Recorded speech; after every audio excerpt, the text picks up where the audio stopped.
जय Hind. Class 10th का आनुवंशिक तथा जैव विकास चैप्टर है बायोलॉजी में। उसका जो है आपके पास 5 पार्ट आ चुके हैं, ये 6 पार्ट हैं, मतलब 6ठे पार्ट हैं।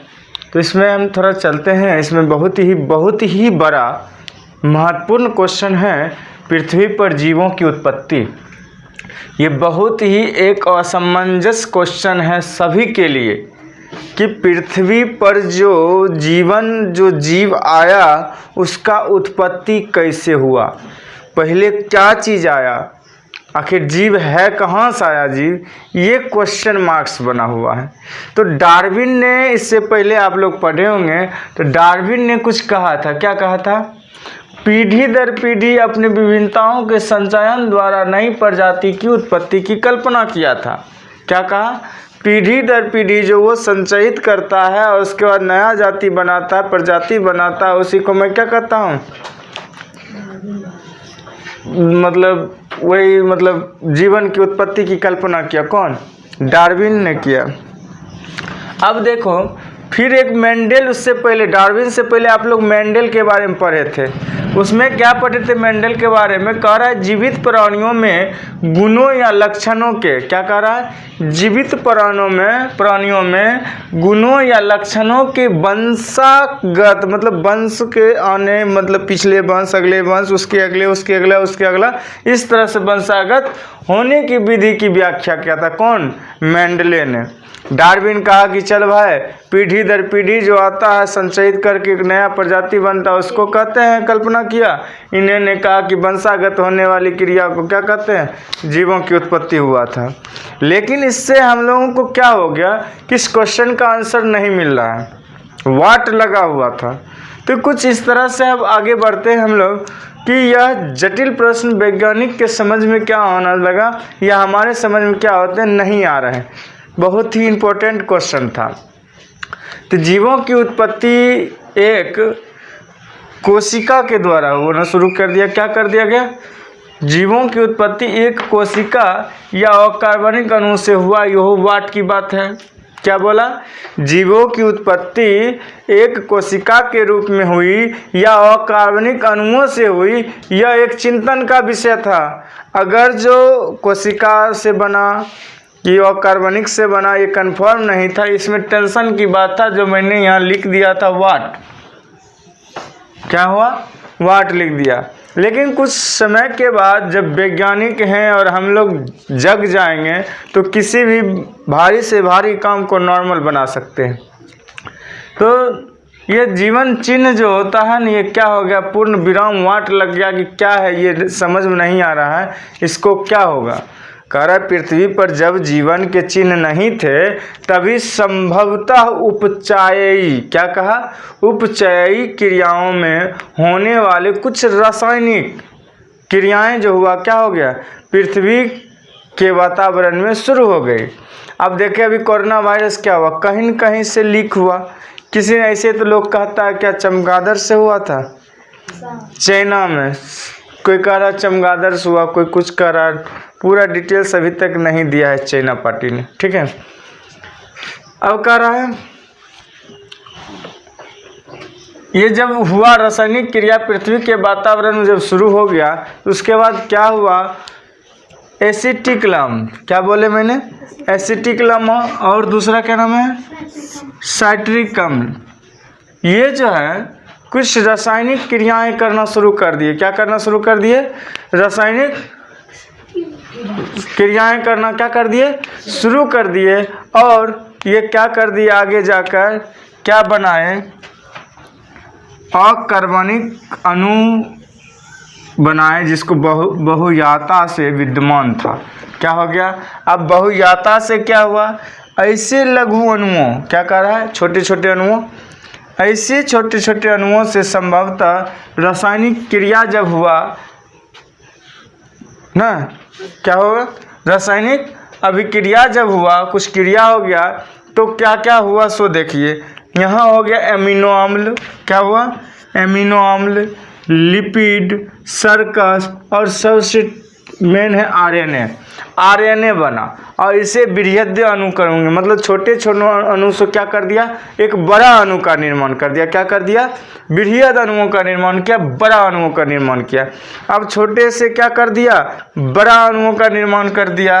अब बड़ा अणुओं ने क्या किया, इसके बीच जो क्रिया होना शुरू हो गया, ठीक है, इसमें जीवन की उत्पत्ति के लिए क्या हो गया, जैविक अणुओं का निर्माण हो गया। क्या हो गया, जैविक अणुओं का क्या हो गया, निर्माण हो गया। और जैविक अणुओं का जब निर्माण हुआ ना, क्या हो गया, जब इसका जो निर्माण हुआ तब क्या हुआ, जीवन की उत्पत्ति की यह परिकल्पना कई वैज्ञानिकों ने कौन कौन किए हैं सो देखिए। ऑपरिन ने सन 1924 में किए थे, और हेल्डेन ने 1928 में किए थे, और स्टेनले हैरोल्ड ने 1953 में किए थे, और सीडेन फॉक्स 1958 में किए थे। यहाँ गलती है, 1958 होना चाहिए। क्या होगा, ये 1958 में किए थे। इन्होंने कहा था कि 3.5 अरब पहले, क्या करा मैंने, 3.5 अरब पहले समुद्र में क्रमिक रासायनिक क्रियाओं के द्वारा क्या हुआ, जीवों की उत्पत्ति हुई। क्या कहा, रासायनिक अभिक्रिया द्वारा, क्रमिक रासायनिक अभिक्रिया द्वारा क्या हो गया, जीवों की उत्पत्ति हुआ। अब बताइए जीव कहाँ से पृथ्वी पर आ रहा है, इसके अनुसार समुद्र से। आगे हम देखेंगे तब पता चलेगा कि क्या सचमुच में 350 अरब पहले 1900 ईस्वी से या 2000 ईस्वी से 3.5 अरब पहले अगर जो समुद्र से क्रमिक रासायनिक अभिक्रियाओं द्वारा या किसी क्रिया रासायनिक क्रियाओं द्वारा क्या हुआ, जीवों की अगर जो उत्पत्ति हुआ, इसके बारे में मैं अभी और तुरंत आगे जानना चाहता हूँ। चलो, मैंने एक बोला कि जितने भी ये वैज्ञानिक थे ये अपना अनुमान अवधारणा दिए कि क्या है कि उत्पत्ति लगभग 3.5 अरब वर्ष पहले समुद्र में कई क्रमिक रासायनिक क्रियाओं के द्वारा क्या हुआ, संभव हुआ या संगत हुआ। इन वैज्ञानिकों ने, कौन वैज्ञानिक, इस सभी वैज्ञानिक मत के अनुसार, मतानुसार ये पृथ्वी की स्थिति आज ऐसी जैसी है वो पहले नहीं थी। उस समय आज की तरह कार्बन तथा नाइट्रोजन, क्या कहेंगे, जगह भी तो नहीं है, यहाँ है जगह जी, आज के तरह पहले कार्बन और नाइट्रोजन, सी से कार्बन, एन से नाइट्रोजन, ठीक है, समझ जाएंगे। NO2 भी कर सकते, C2 भी कर सकते। जैसे तत्व अपने ऑक्साइड जैसे CO2 या तथा NO2 ना, ऑक्साइड या नाइट्राइड ना के रूप में उपस्थित न होकर वो मेथेन तथा अमोनिया के रूप में होता है। मेथेन का सूत्र आप लोग को याद होगा, CH4 मेथेन, और अमोनिया का सूत्र NH3। तो उनका कहना हुआ इस कार्बन और नाइट्रोजन ऑक्साइड के रूप में न रह के, मतलब CO2 न रह के, NO2 न रह के, किस में था, मेथेन और अमोनिया के रूप में था। किस में था, मेथेन और अमोनिया के रूप में था। प्रकाश संश्लेषण करने वाले जीव के न होने के कारण उस समय ऑक्सीजन भी क्या था, नहीं था। जब प्रकाश संश्लेषण शुरू होगा तब न ऑक्सीजन छोड़ेगा, तो वो ऑक्सीजन नहीं रहने के कारण क्या हो गया, वो जीव प्रकाश संश्लेषण वाला नहीं जीव था, जिसके कारण ऑक्सीजन नहीं बनता था। उस समय पृथ्वी का वातावरण जो क्या होना चाहिए था, उपचायक होता था। क्या होता था, उपचायक होता था। इस कारण से इलेक्ट्रॉन, क्या कहेंगे, इस कारण से इलेक्ट्रॉन के संयोजन द्वारा कार्बनिक अणुओं का क्या हो गया, संश्लेषण संभव हुआ।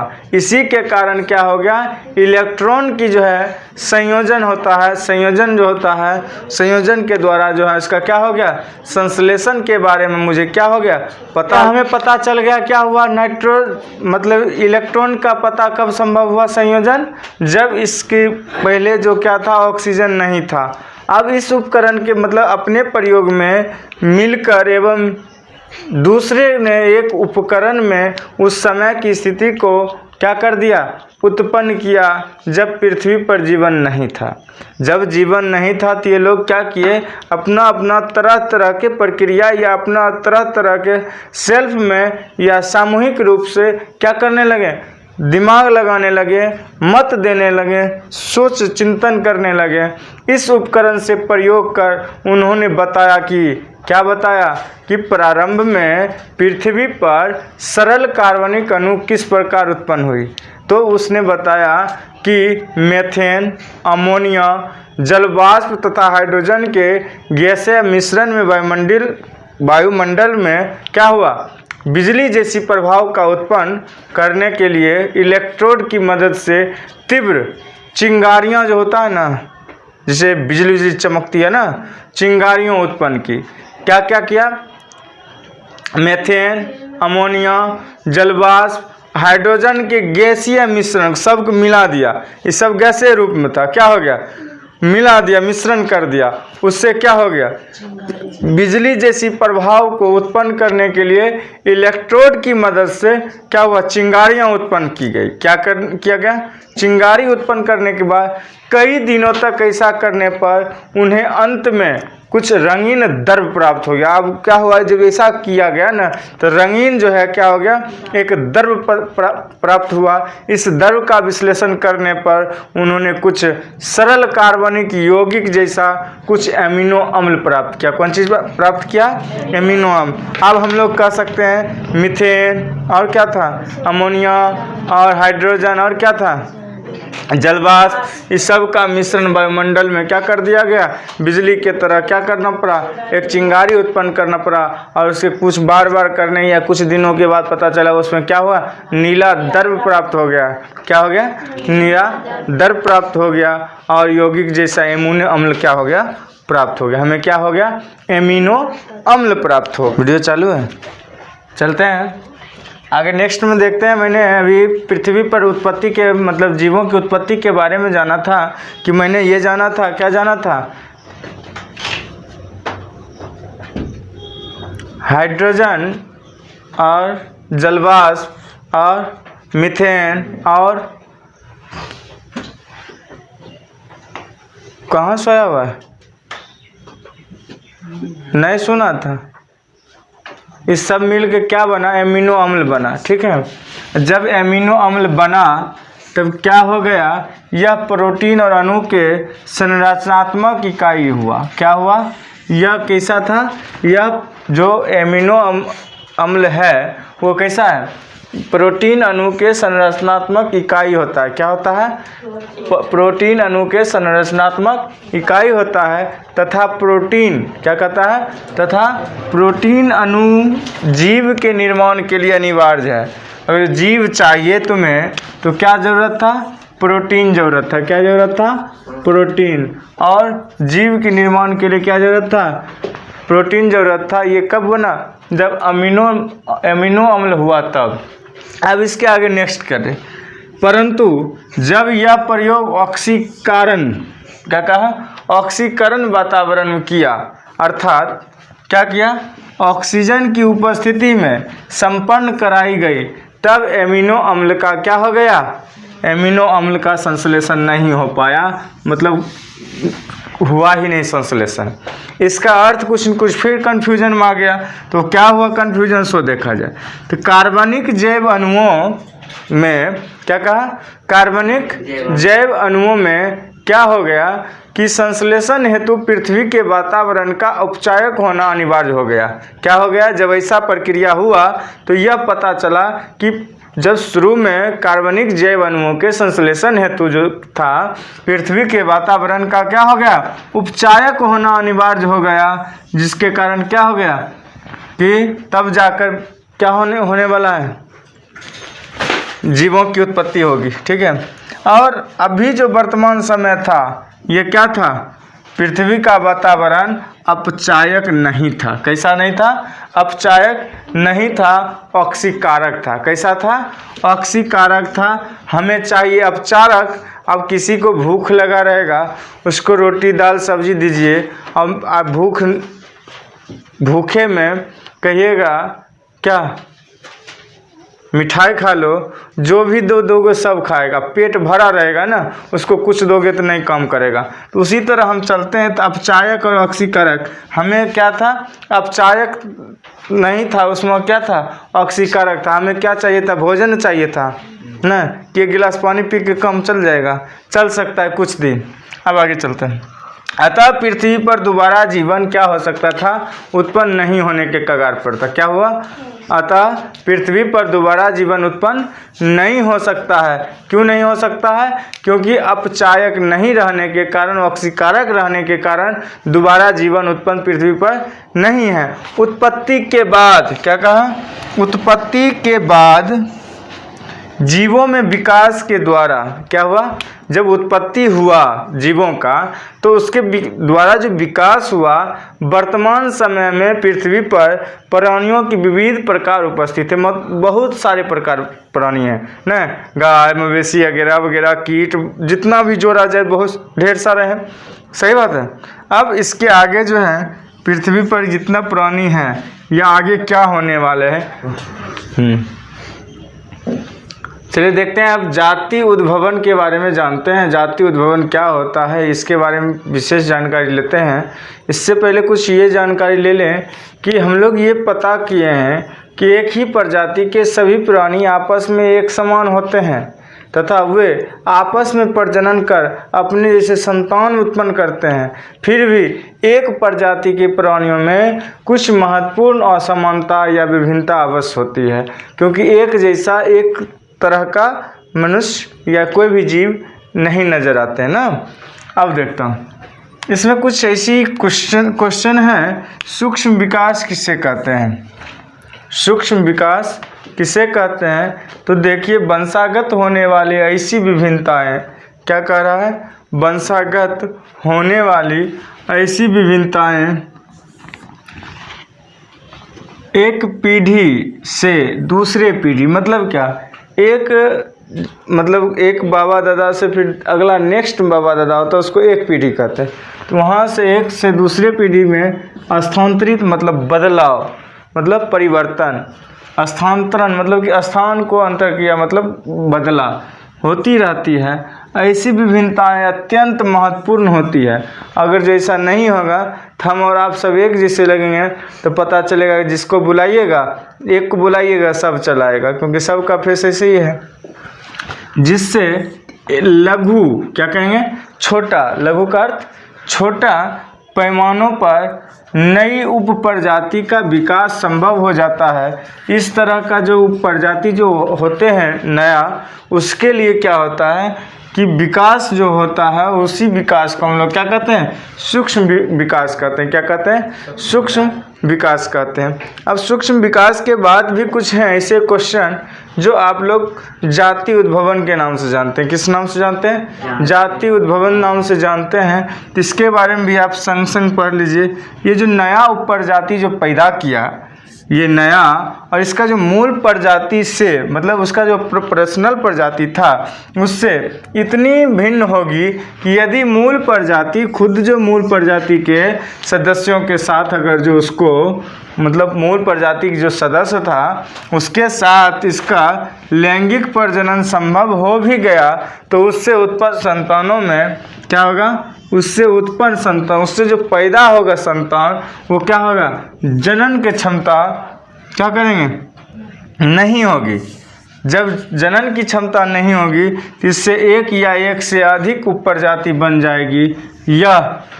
यही जो उप प्रजाति जो बनते हैं उसे मैं क्या कहता हूँ, जाति उद्भवन कहते हैं। क्या कहते हैं, जाति उद्भवन कहते हैं। चलिए देखिए, हम लोग अभी पढ़े थे जाति उद्भवन, ये कैसे होता है जानते हैं, अंतः प्रजनन होता है। अंतः प्रजनन मतलब खुद ब खुद, ठीक है, अंतः प्रजनन, और साथ साथ आनुवंशिक विचलन, साथ साथ आनुवंशिक विचलन और प्राकृतिक चुनाव के साथ क्या होता है, जाति के द्वारा होने वाला जाति उद्भवन होता है। एक लिंगी होता है कि द्विलिंगी होता है जी, सॉरी, लैंगिक जनन होता है। क्या होता है, लैंगिक जनन होता है। क्या होता है, लैंगिक जनन होगा, ठीक है। अगर जो लैंगिक जनन नहीं है तो लैंगिक जनन नहीं है तो कौन जनन होगा? अलैंगिक जनन। अलैंगिक जनन हो तो समझ जाइए कि जाति उद्भवन नहीं होगा। क्लियर? क्या होंगे? जाति उद्भवन नहीं होगा। अगर जाति उद्भवन होंगे कब होंगे? जब लैंगिक जनन होंगे। क्लियर? जब लैंगिक जनन होंगे तो होंगे, और जब नहीं होंगे तो नहीं होंगे। अब इसमें कह रहे हैं कुछ ऐसा टॉपिक आ गया है, विकास एवं क्या बोला है? वर्गीकरण। तो वर्गीकरण का अर्थ होता है किसी भी को बांट देना। इसके इलाका तेरा है, वो इलाका तेरा है, वो इलाका तेरा है, वो क्लास तेरा होता है ना, वही वर्गीकरण होता है। तो इसमें मैंने कुछ दिया है वर्गीकरण, आप लोग पढ़े हुए भी हैं और देख भी रहे हैं। तो जीवों का वर्गीकरण विभिन्न स्तर पर सो देखिए कैसा है।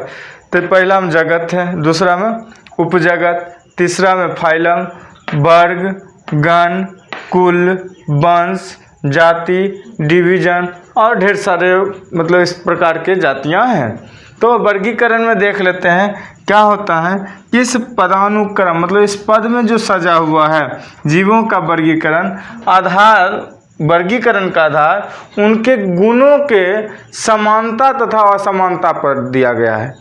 ये और कुछ नहीं देख के उसको समानता कैसा है या असमानता कैसा है उस पर दिया गया है। इससे पता चलता है कि सभी जातियों एक ही पूर्वज से उत्पन्न होते हैं। और वर्गीकरण में अध्ययन से यह स्पष्ट पता चलता है कि जैसे जैविक विकास के आधार पर जीवों के विभिन्न वर्गीकृत समूह क्या होता है, एक दूसरे से किस प्रकार संबंधित है। और इस स्टेंजा में मैं यहीं तक रहूँगा। अगले वीडियो में आगे आपका जो है चैप्टर समाप्त की जाएगी। और इतना के लिए मुझे इजाज़त दिया जाए। जय हिंद।